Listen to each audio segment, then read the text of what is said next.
Барлықтарыңызға сәлем. Менімен бірге дәл осындай балғын, өте жұп-жұмсақ, шоколадты пирог дайындап үйреніңіздер. Арнама тіркеліп, лайк басып, комментарий қалдыруды ұмытпаңыздар. Бұл пирогтың ерекшелігі миксерді талап етпейді. Ең алдымен ыдысымызға 3 жұмыртқаны жағып алып, венчиктің көмегімен жақсылап араластырып аламыз.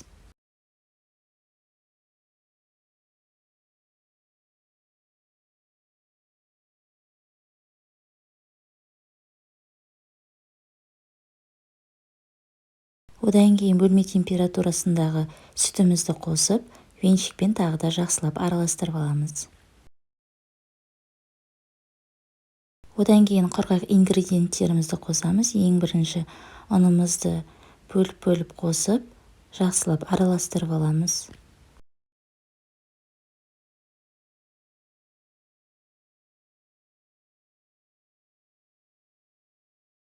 Енді қопсытқышымызды қосып, тағы да араластырып аламыз. Және ванилин ұнтағын қосып, тағы да кішкене араластырып аламыз.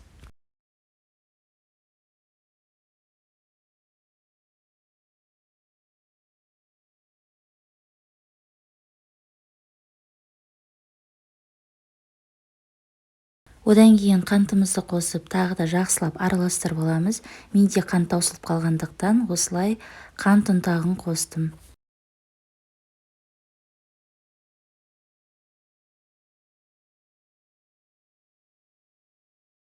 Одан кейін ерітілген сармайымызды құйып, тағы да жақсылап араластырып аламыз.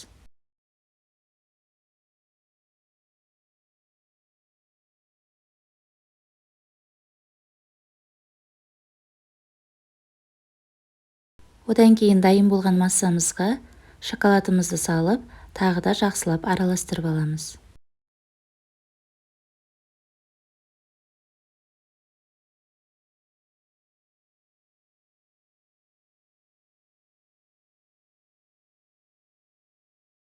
Енді өзіңіздің қалаған формаңызға дайын болған массамызды құйып, 180 градуста қызып тұрған пешімізге 20 минутқа салып аламыз.